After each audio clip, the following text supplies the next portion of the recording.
dnešnom videu vám porozprávam náš výlet do Ameriky, konkrétne mesto New York. A veľmi som sa tešila na to od malička. Neviem prečo, mňa to tam veľmi ťahalo, tak ako niekoho ťahá, dajme tomu, do Južnej Ameriky, alebo do Ázie, alebo neviem, do Španielska. Mňa to stále ťahalo do New Yorku. Všetko možné som si na internete popozerala, čo bolo ohľadom toho, či už v slovenčine, češtine alebo angličtine, všetky možné cestopisy. Čiže boli sme pripravení a tým pádom sme za 8 dní, ktoré sme mali tomu určené, stihli veľmi veľa. My sme leteli z Viedne, čiže v ten deň vo Viedni sme tam čakali, ja neviem, 8 hodín. To znamená, išli sme takým vlakom do centra Viedni, kde sme pochodili krížom krážom tú Viedeň. A potom sme sa dostavili naspäť na letisko a stamať sme vlastne leteli priamo do New Yorku, JFK letisko, 8,5 hodiny. Let bol náročný, ale nebolo to nič také, že strašné, ani nejaké turbulencie nebolo, viac menej sme veľa aj spali. Takže to prvý taký kontakt bol vlastne s ambasádou a bol veľmi nepríjemný pán na letisku, ktorý veľmi detálne sa na všetko vypytoval a tak až proste bol veľmi nepríjemný a ja som sa až normálne rozrevala, čo moju emóciu, že konečne som v New Yorku a bude ma zdržovať nejaký pán, ktorý si príde dôležitý, tak toto som úplne nedávala, ale nič to nepokazilo na dojme a išli sme ďalej. My sme sa vlastne dostavili na hotel, priamo na Manhattane sme bývali v hoteli Millennium Downtown by Hilton, čiže bolo to hneď pri Ground Zero, pri tej veľkej diere, aj ten hotel bol poškodený tými dvojičkami, ktoré padli. Čiže v priamom srdci toho Manhattanu sme bývali na 39. poschodí, takže to bolo úplne, že wow. A vlastne stamať sme chodili ďalej. Čiže prišli sme o nejakej 11. na hotel, kým sme išli spať, bolo, ja neviem, 2 hodiny. A ráno o 7 sme stávali a išli sme na dlhočasnú prechádzku. Vlastne 27 000 krokov sme dali po 5 hodinách spánku a vlastne ten jetlag, ktorý máte. Prešli sme celý spodný Manhattan, to znamená, prešli sme si Battery Park, finančné centrum, prešli sme si Wall Street, išli sme cez Brooklyn Bridge až na tú stranu Brooklynu. Boli sme na takom Pebble Beach a naspäť sme išli cez Manhattanský most, čiže urobili sme takú kľučku a tak sme išli na záver do takej reštaurácie The Cats. Bolo to raz, neviem, či poznáte taký, že dobrý jedlík, alebo tak nejako sa to bolo, a tam také sendviče s takým mesom preslaveným, takže tam sme sa išli nájsť a potom naspäť cez Broadway smerom domov. Takže to bolo veľmi dlhá prechádzka a videli sme veľmi veľa toho v ten daný deň. Na druhý deň, čo bol vlastne piatok, sme išli hneď pri hoteli sme mali najvyššiu budovu severnej pologule. Volá sa to Freedom Tower alebo One World Tower. A boli sme vlastne na nejakom 101. poschodí, kde je observatórium a tam sme mali výhľad vlastne na celý New York. Takže toto bolo úplne super, lebo my sme sa nevedeli rozhodnúť, či pôjdeme na Empire State alebo na One World a napokon sme išli aj na obidve. Takže to sme išli vlastne do obeda, kde sme mali rezerváciu a po obede sme išli metrom. A takto metrom my sme si kúpili na týždeň pre celú rodinu. Takže my sme mohli chodiť metrom hore-dole. To bolo perfektné. Vystúpili sme pri Flatiron, čo je tá žahlička, tá budova typická, a išli sme potom na sever. A na takej ulici hlavnej sme videli vlastne Bryant Park alebo kostol svätého Patrika, tam je Národná knižnica, kde sme boli asi pol hodiny, kde je tá najstaršia Gutenbergová Biblia a iné. Potom sme išli smerom na takú lanovku na Roosevelt Island, to je vlastne v East River, sú také dva pramene a medzi tým je vlastne ostrov, ten Roosevelt. A tam ide lanovka, tam i náspäť. A toto sme si veľmi užili, fakt to bolo perfektné. A málo kto o tom vie, keď tam ide. Ja som pozerala vlastne tie všetky možné dokumenty, tak práve preto som vedela, že niečo také tam je. A je to dokonca v cene tej týždňovej metrokarty. Takže sme nič tam naviac ani neplatili. Potom sme išli vlastne ku centrálnemu parku, Central Park, kde je Plaza Hotel, kde sme mali najdrahšiu zmrzlinu svojho života. Bolo to taký stánok vonku so zmrzkou, tak Peťo si objednal 4 a on že $40. A my pozeráme, že prosím, $40 za 4 zmrzlinky. Tak sme išli do Apple Store, čo je vlastne najväčší Apple obchod asi na svete, obrovitánske to bolo, tam sme strávili, čo ja viem, 3/4 hodinu možno aj. A toto bolo tiež také fajn, že ten jeden celý piatok sme strávili chodením všade možno a nakoniec sme skončili v Hard Rock Cafe priamo na Times Square. A ten Times Square sme potom navštívili viackrát, pretože to je miesto, ktoré pulzuje, to je mega, to je presne ten New York.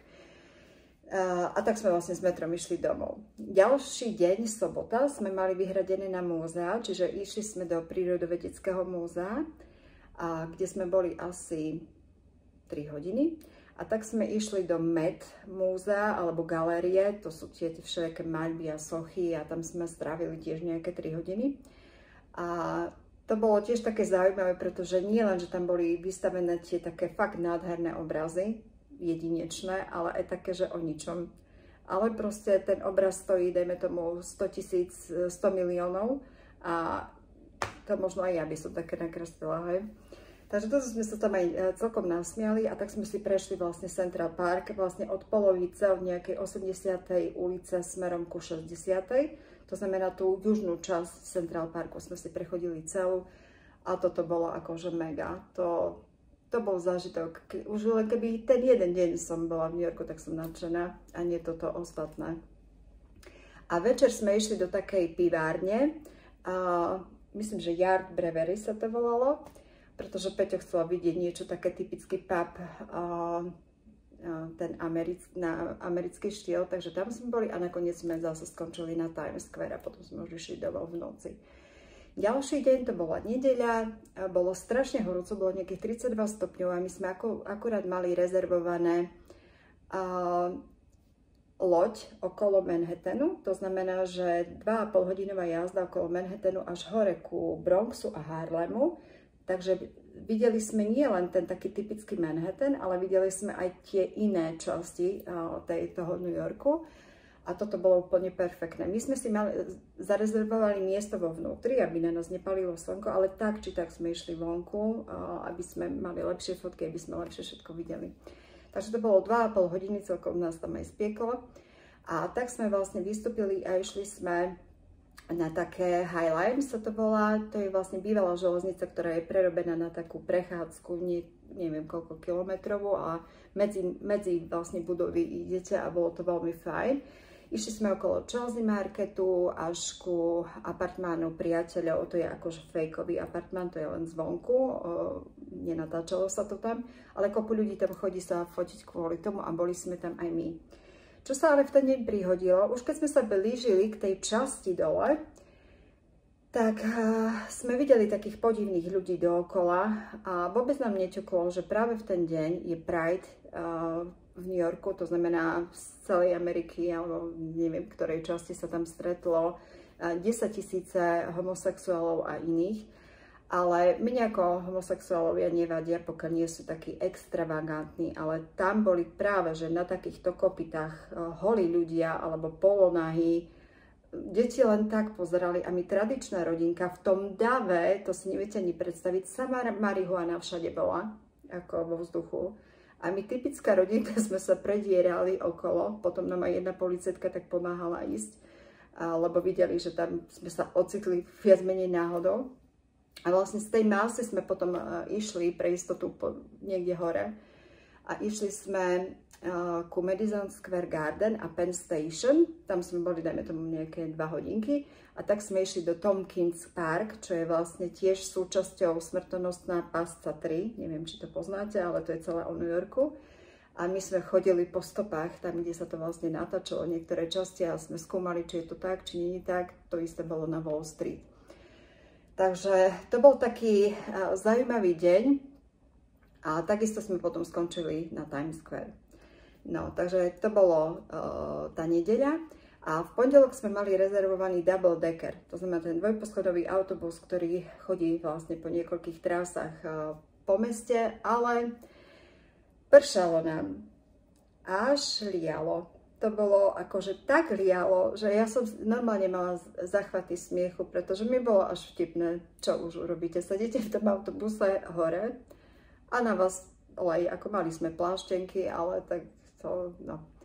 Ale užila som si to tak či tak. 3 hodiny sme sedeli v tom autobuse, z toho pršalo 2 hodiny a lialo hodinu. No, tak viete si predstaviť, že zážitok to nebol nejaký plnohodnotný, ale aj v takomto počasí sme videli ten New York. A po obede sme mali rezerváciu do World Trade Center, alebo toho Ground Zero, to múzeum vlastne venované tým dvojčatám, ktoré spadlo. To bolo veľmi smutné, boli sme tam nejaké, ja neviem, 2,5 hodiny, ale ja som bola úplne ohromená. A boli tam fotky všetkých obetí, ktoré boli, a našla som tam jedno také dievčatko, malinkaté, neviem, pravdepodobne bola v lietadle, myslím si, že nie v budove. No a to bola úplne, že kvapka pre mňa, ja som úplne bola hotová, aj pridám tu takú fotku, ktorá svedčí o tom, jak som sa tvárila celý ten čas, keď sme boli v tom múzeu. Ja som videla množstvo dokumentov o tom 11. septembri a veru, že to je hrozné. A zmenilo to celý raz vlastne aj sveta. No a stamať sme potom išli na Empire State Building, na západ slnka, čo bolo zase obrovitánsky zážitok. Už len tá samotná história tej budovy je wow, a nie to ten výhľad ešte, ktorý sme mali, takže to bolo taká bodka za tým Manhattanom. A v útorok na ďalší deň sme mali vlastne ešte celý deň pred sebou, lebo leteli sme z JFK až večer, takže sme sa rozhodli, že viac menej Manhattan sme videli celý, dajme tomu 3/4 Manhattanu, tak sme chceli ísť ešte trošku mimo a išli sme na Coney Island. To je také typické veľká pláž s kolotočmi a tak. Takže to sme tam cestovali nejakú 1,5 hodiny cez Brooklyn. A metro nie je len pod zemou, ale aj hore, takže videli sme toho aj celkom dosť, aj inak ako Manhattan. A ten oceán som si totálne užila, pofotili sme sa, zmrzku sme si dali, kolotoče sme nenavštívili, ale už len to, že sme tam strávili nejaké, neviem, 3 hodiny, tak to bolo perfektné. A potom sme sa vracali naspäť do hotela, zobrali sme si veci a išli sme na letisko.